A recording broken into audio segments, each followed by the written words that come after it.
Buenos días, compañeros y maestra. Vamos a exponerle sobre la columna vertebral. La columna es una estructura que, además de proteger a la médula espinal, soporta el peso corporal que lo transmite a la pelvis y posteriormente a los miembros inferiores. Se extiende desde la base del cráneo hasta la punta del coxis. Está formada por huesos de característica similar llamadas vértebras, unidas por una serie de articulaciones intervertebrales y se dividen en 4 porciones. De las vértebras cervical a la lumbar, a medida que va descendiendo, se van haciendo más ancha porque es más el peso que tienen que soportar. Por eso la vértebra que está por debajo de la que le presigue siempre es más gruesa y más alta. De acuerdo con nuestras literaturas, la columna está constituida por piezas óseas superpuestas, vértebras, cuyo número habitual se encuentra entre 33 a 34 vértebras. Las vamos a nombrar dependiendo del nivel donde estén. En la región del cuello vamos a tener 7 vértebras cervicales. A la S1 se le denomina atlas y a la C2 se le denomina axis. A las vértebras que se articulan con las costillas se le denominan vértebras torácicas y están denotadas con la letra T, de T1 a T12. Las 5 vértebras lumbares se van a denotar con la letra L, de L1 a L5. Las vértebras sacras, o conocidas como el sacro, va a ser una fusión de 5 vértebras o la unión de 5. El coxis de igual manera va a ser una fusión de 4 a 5 vértebras, y es el que podemos ver en la parte más inferior. Vamos a tener una longitud en adultos de 71 centímetros en varones y 61 centímetros en las mujeres. En una vista anteroposterior vamos a dividirlos en 2 grupos, uno primario y uno secundario. Aquí podemos ver toda la curvatura normal que debería tener la columna. La primaria encontramos la torácica y la sacra, la torácica en color naranja y la sacra en color morado. Estas se caracterizan por tener una concavidad hacia la parte anterior y son convexas en la parte posterior, y es consecuencia de la flexión ventral del embrión. Esta flexión le permite curvar sus extremos cefálico y caudal en sentido ventral para adquirir su forma cilíndrica. El grupo secundario van a ser las cervicales y las lumbares.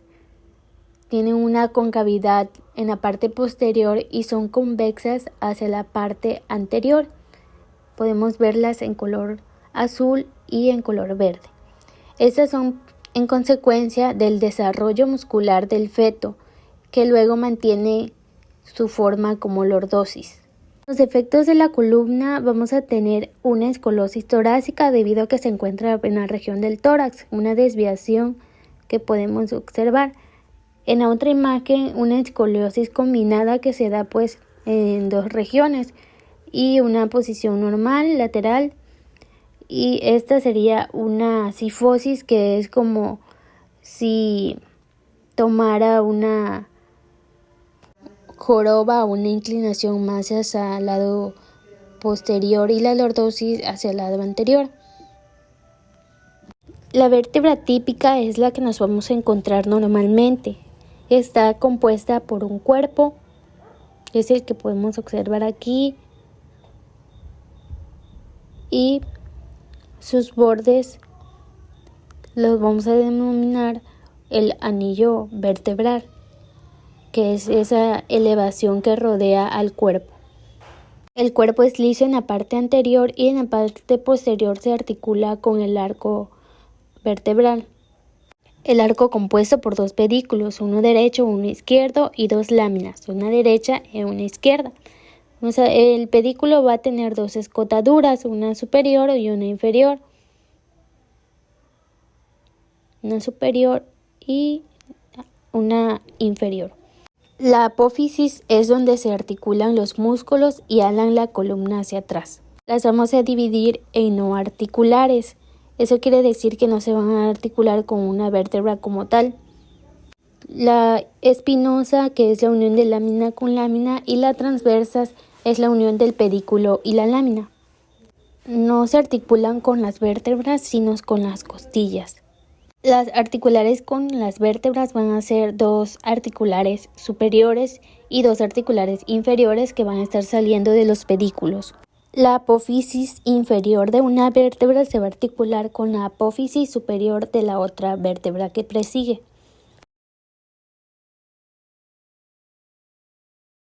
Cada vértebra tendrá su propio foramen o agujero vertebral.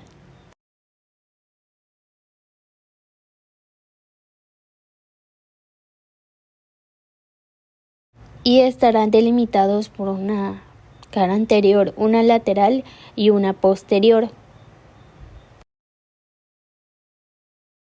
El lado anterior vamos a ver la cara posterior del cuerpo, en la lateral los pedículos del arco y en la parte posterior vamos a tener a las láminas del arco. El conducto vertebral va a ser el conjunto o la unión de todos esos agujeros uno encima de otro.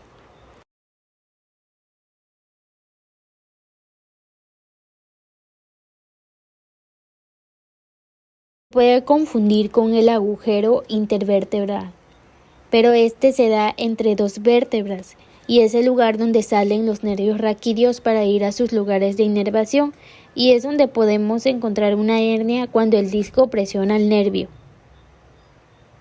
Las vértebras cervicales típicas son porque tienen una característica en común y las vamos a encontrar de C3 a C6. Están compuestas por un cuerpo ancho y pequeño. Pequeño se refiere a longitud porque no son muy largas. El foramen vertebral es amplio y de forma triangular.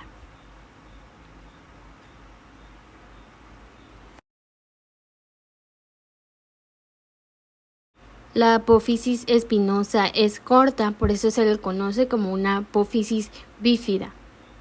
Se caracterizan por tener un agujero transverso por donde pasa la arteria vertebral.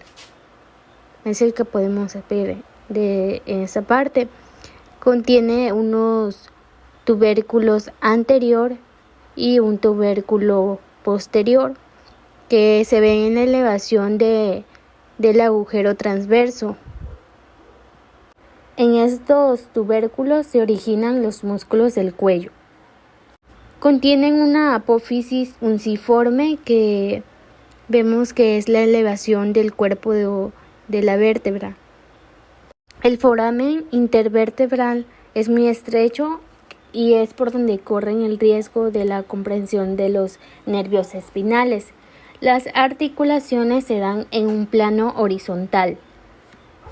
En las vértebras cervicales atípicas tenemos a la C1 llamada atlas, C2 axis y C7 de transición. La C1 no tiene un cuerpo ni apófisis espinosa y contiene 2 masas laterales, una derecha y una izquierda.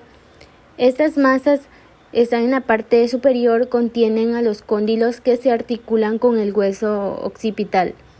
La C2 contiene una apófisis espinosa en forma de diente, por eso se le denomina odontoides, que se articula con C1 y ocupa el lugar del cuerpo de la C1. La C7, la arteria no pasa por su agujero transverso y se le conoce de transición porque se parece más a la vértebra que le sigue, que son a las torácicas, y contiene una apófisis espinosa recta parecidas a las apófisis de las torácicas. Las vértebras torácicas son de T2 a T8 y estas tienen articulación con las costillas. Contienen un cuerpo arriñonado y un agujero vertebral circular. Tienen apófisis espinosas oblicuas en dirección oblicua y carillas costales en los cuerpos, uno superior e inferior, y su articulación se da en un plano frontal. Las torácicas atípicas son la T1, que tiene una carilla superior completa y una apófisis espinosa recta. T9 y T10 contienen una carilla en forma de medialuna superior.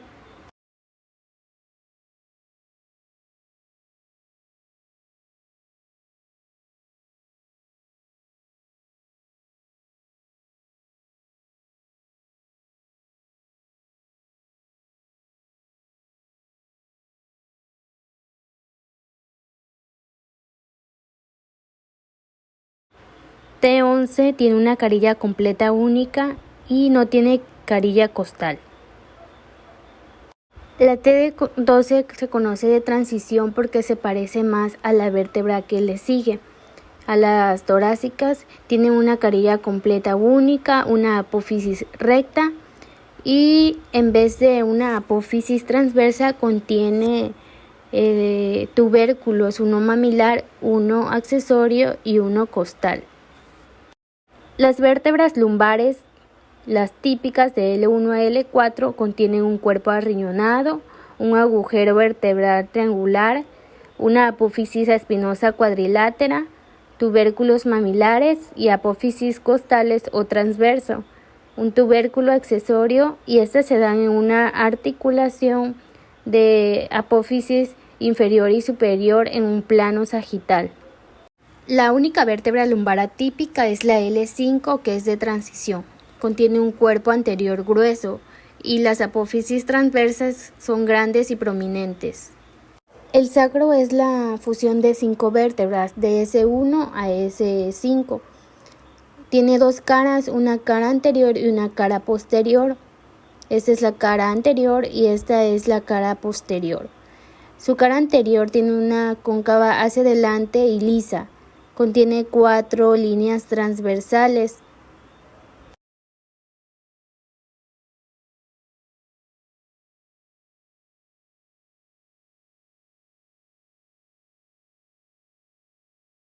Cuatro pares de forámenes o agujeros sacros.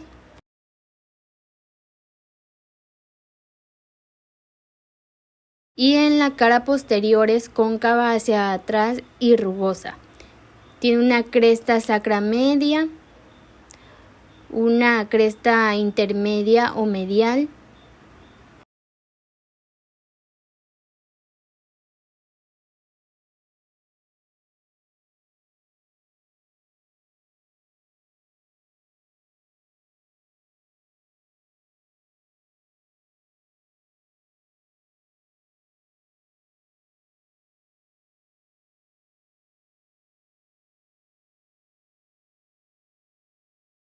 encontramos también un hiato sacro, un vértice y las astas del sacro. En la base o cara superior encontramos el promontorio.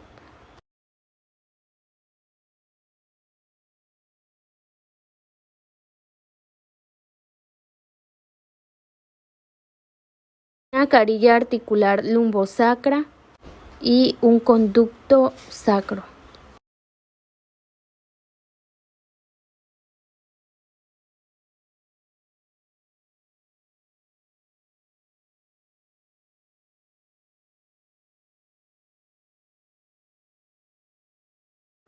Encontramos a las alas y apófisis auriculares inferiores.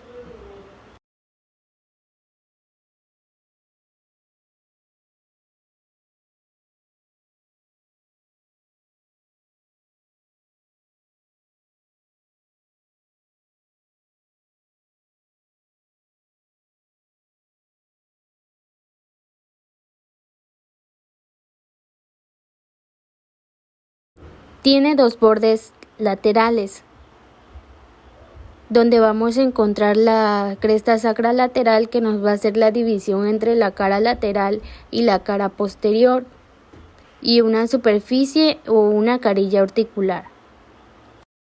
El coxis es la fusión de 4 vértebras. Las vamos a denotar con la letra C mayúscula y O minúscula. Tiene 2 caras, una cara anterior y una cara posterior. Tienen vértice y una base o una cara superior y las astas. Los músculos propios del dorso movilizan la columna, por lo tanto están inervados por los ramos dorsales de esta región. Al hacer una disección del cuerpo vamos a encontrar una piel, un tejido subcutáneo y a los músculos. Van a estar divididos en superficiales, intermedios y profundos. En el superficial tenemos al trapecio, que va desde las cervicales a las torácicas. El trapecio y dorsal ancho ejercen función en el miembro superior, pero su localización está en la columna. Los intermedios, el angular del omóplato se encarga de elevar a la escápula. El romboides tiene una fijación y retracción de la escápula, que es llevar los hombros hacia atrás y hacia adelante. El romboides mayor va de C7 a T1 y el romboides menor de T2 a T5. Los serratos tienen la función de comprensión o abrazar a los músculos profundos. Se dividen en serrato menor postero superior, que son los cervicales inferiores, y torácicos superiores, en un serrato menor postero inferior que va desde los torácicos inferiores a las lumbares superiores. Los profundos están divididos en espinotransverso y transverso espinoso. En un plano superficial o divergente a músculos esplénicos y músculos espléneos de la cabeza. En el plano intermedio a los músculos erectores de la columna, que se van a dividir en músculo iliocecal lumbar, iliocecal torácico y iliocecal cervical. El músculo longísimo torácico, cervical y de la cabeza, en el músculo espinoso torácico, cervical y de la cabeza. Su origen va a ser en el hueso sacro y van a tener la posición de mantenernos derecho o una posición erguida. Su inserción va a ser en apófisis espinosas superiores de las vértebras. En un plano profundo vamos a tener a los músculos transversoespinosos, como el músculo semiespinoso, el músculo multifoditos y músculos rotadores. Los músculos cortos profundos van a ser el músculo interespinoso lumbar, torácico y cervical, músculo intertransversos, los músculos elevadores de las costillas, largos y cortos, y los músculos suboccipitales son los músculos recto posterior mayor de la cabeza, el músculo recto posterior menor de la cabeza y el músculo oblicuo interno de la cabeza. Los músculos espinotransverso, la mayoría son originados en las apófisis espinosas y se insertan o en las costillas o en apófisis transversas. Los músculos erectores de la columna o de la masa común son los espinotorácicos, que es el más medial y largo, y divididos en sus porciones cefálico, cervical y torácico. Se originan a nivel del hueso sacro, a nivel de las vértebras lumbares inferiores por el ligamento sacroespinoso y el sacrotuberoso. Mantienen una posición erguida y se insertan en las apófisis espinosas. Tenemos también el longísimo torácico o dorsal ancho, con sus porciones longísimo de la cabeza y longísimo torácico. Son originados a nivel de las apófisis espinosas, apófisis transversas y a nivel sacro. Se insertan en las apófisis transversas y en las costillas. Los músculos iliocostales con sus porciones iliocostal cervical, torácico y lumbar, originados a nivel del sacro y se insertan en las costillas y apófisis transversas. Los esplenios de la cabeza y cervicales son originados en las apófisis espinosas y su inserción es en las apófisis mastoides y apófisis cervicales inferiores. Estas contienen fibras longitudinales. Los músculos transversoespinosos contienen fibras más oblicuas. Se originan o en las costillas o en las apófisis transversas y se insertan en las espinosas. Los músculos semiespinosos van de la mitad de la columna en la parte superior y tienen sus porciones de la cabeza, cervical y dorsal. Son originados en las apófisis transversas y su inserción en las apófisis espinosas. Los músculos cortos, como los rotadores, que van desde la apófisis transversa a las apófisis espinosas, unos en sentido oblicuo y otros en sentido transverso. Los músculos interespinosos son más desarrollados a nivel cervical y lumbar y van de apófisis espinosa a apófisis espinosa.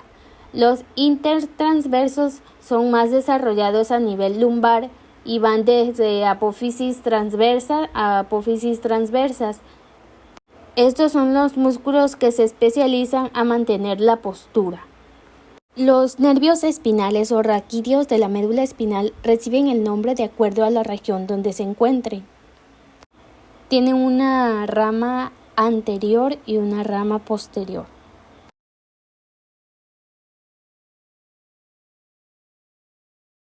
Aquí tenemos la rama anterior y la rama posterior, que van a formar como tal a los nervios espinales o raquídeos. Antes de dividirse en sus porciones, se va a retornar para inervar a la médula como tal y a la vértebra por medio de los ramos meningios. La de mayor importancia en la columna es la rama posterior o dorsal, que esta va a tener una inervación simpática a través de los ramos comunicantes. El tronco simpático da sus ramas, que son las ramas comunicantes, la gris y la blanca, que van a inervar la rama anterior y la rama posterior.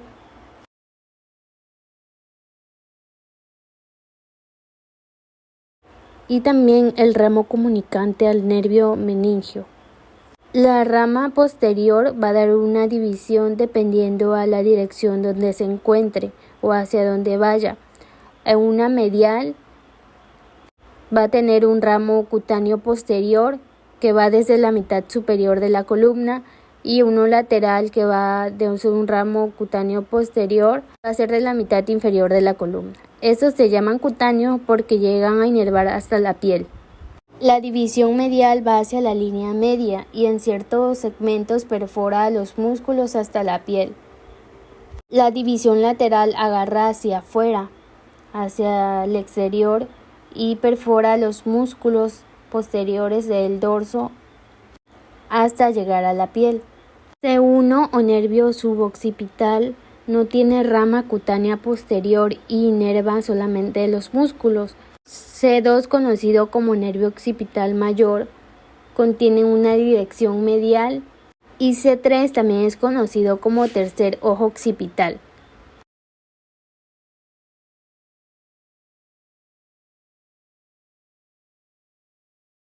C4 a C8 no tiene ramas cutáneas, por lo tanto solo se quedan inervando los músculos. Tenemos también nervios de T1 a T3, T4 a T8 y de T9 a T12. Los externos o lumbares superiores van a tener nervios glúteos superiores en la parte superior del glúteo. Van a inervar como tal ya los glúteos. Los lumbares inferiores y los sacros nos van a formar a un plexo sacro posterior. Entrando al tema de articulaciones, tenemos que se dividen en diversos grupos, empezando por las craneovertebrales. Se dividen en dos, atlanto-occipital y atlantoxoideas.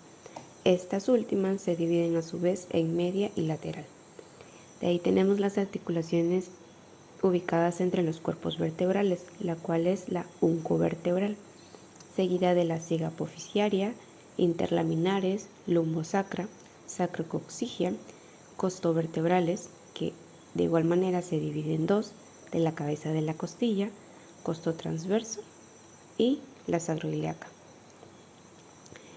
Empezando con las craneovertebrales, en el primer apartado atlanto-occipital, tenemos que cuenta con una superficie articular ubicada en el cóndilo del occipital y la carilla articular superior del atlas.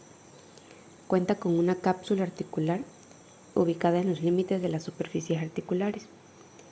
Igual posee dos membranas, una atlanto-occipital anterior y una posterior. La anterior se ubica detrás del extremo superior del ligamento longitudinal anterior y la posterior va desde el borde superior del arco posterior del atlas hasta el borde posterior del foramen magno. De igual manera, cuenta con un ligamento atlanto-occipital lateral. Este abarca desde la apófisis transversa del atlas hasta la apófisis yugular del occipital. Entre sus principales movimientos encontramos la flexión y extensión del cráneo. A su vez, un ligero desplazamiento lateral y rotación. La segunda clasificación de las craneovertebrales son las atlantoxoideas, que, como mencioné al principio, se dividen en dos, lateral y media. Empezando por la lateral, tenemos que se encuentra en la apófisis articular de las vértebras inferiores y es una articulación sinovial plana. Cuenta con una carilla articular inferior que está en la cara inferior de la masa lateral. Posee una cápsula fibrosa, la cual se inserta en los límites de las superficies articulares. Esta también está formada por dos membranas, una atlantoxoidea anterior y una posterior. La anterior va desde el borde inferior del arco anterior del atlas hasta la cara anterior del cuerpo del axis. Y, por su parte, la posterior abarca desde el arco posterior del atlas hasta las láminas del axis. De ahí tenemos las craneovertebrales atlantoxoideas medias. De manera general, estas van desde el diente del axil hasta el arco anterior del atlas. El diente del axis cuenta con dos carillas articulares. Esta igual posee 4 ligamentos.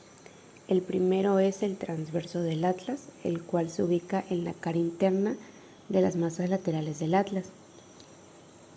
Posee cavidades sinoviales, una por delante y detrás del diente.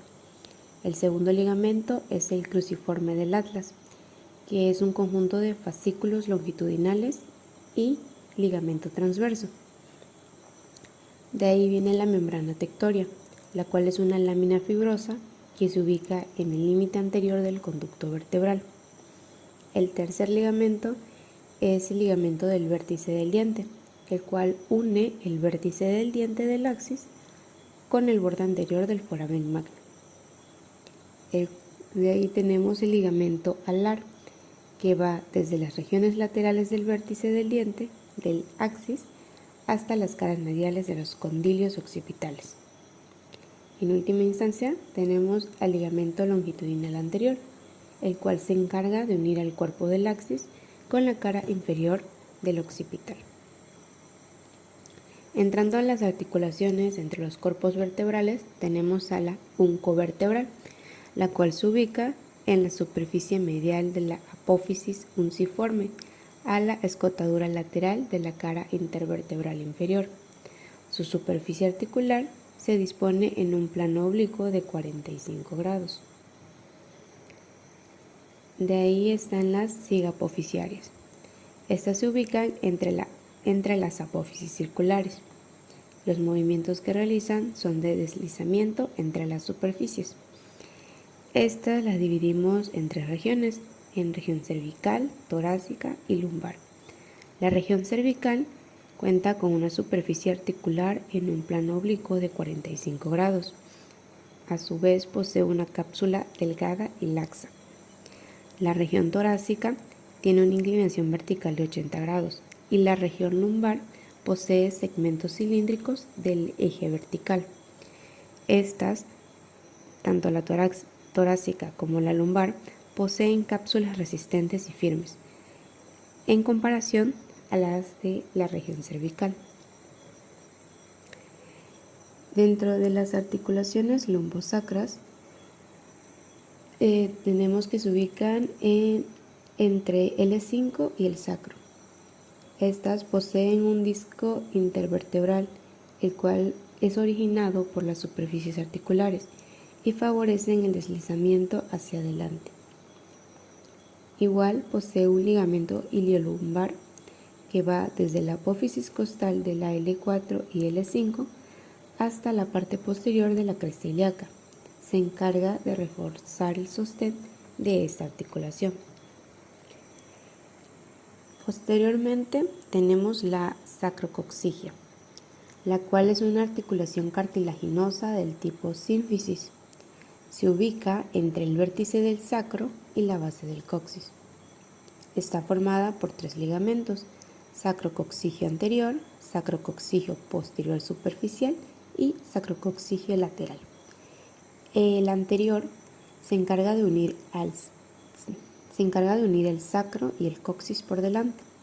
El sacrococcigio posterior superficial une el sacro y el coxis por detrás, cubriendo el hiato sacro. El sacrococcigio lateral une la apófisis transversa del coxis con las regiones laterales del vértice del sacro. Las costovertebrales de igual manera se dividen en dos, de la cabeza de la costilla y costotransversa.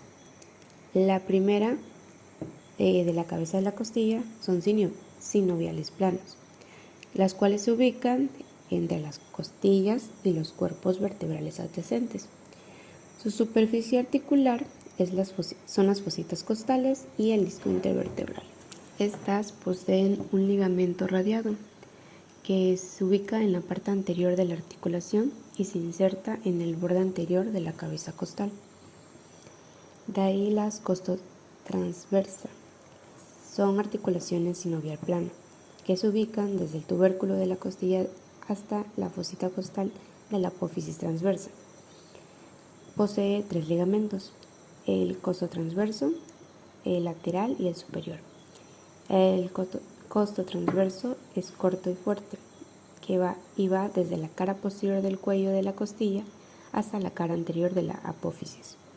El lateral abarca desde el tubérculo costal hasta el vértice de la apófisis transversa. Y por último, el superior se inserta en la cresta del cuello de la costilla y en la apófisis transversa de la vértebra. Por último, tenemos la articulación sacroiliaca, la cual es una articulación sinovial plana que se encarga de unir la parte lateral del sacro con el ilio. Posee una superficie articular ubicada entre el sacro y el coxal.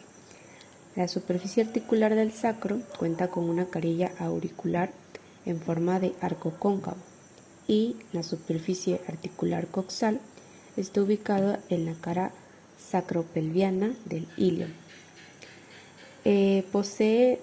Está formada por 6 ligamentos: el sacroiliaco anterior, sacroiliaco interóseo, sacroiliaco posterior, sacrotuberoso, sacroespinoso e iliolumbar. Empezando por el sacroiliaco anterior, tenemos que va desde la cara anterior de las primeras vértebras sacras hasta la porción anterior y medial del hueso ilíaco. El ligamento sacroiliaco interóseo es plano, profundo de la cápsula articular. El sacroiliaco posterior es plano superficial de la cápsula articular.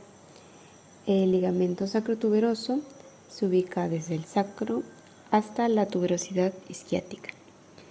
El ligamento sacroespinoso está situado delante del ligamento sacrotuberoso. Y por último, el ligamento iliolumbar. Este se ubica entre la apófisis costal de L5 hasta la porción posterior de la cresta ilíaca. Entrando al tema de vascularización, tenemos que se va a dividir en 2 grupos, en arterias cervicales y segmentarias. Las cervicales dan origen a las arterias vertebrales y a las arterias cervicales ascendentes. Por su parte, las arterias segmentarias se dividen de acuerdo a la región en la que se encuentren, es decir, torácicas, lumbares y pelviana. En la región torácica encontramos a la arteria intercostal posterior, en la región lumbar a la arteria subcostal y a la arteria lumbar.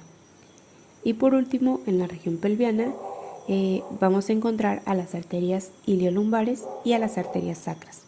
Por su parte, la irrigación venosa está dividida de igual manera en 2 partes, interna y externa. La interna se divide a su vez en anterior y posterior. Esta anterior da origen a las venas basivertebrales. Y del lado externo podemos encontrar a las venas intervertebrales.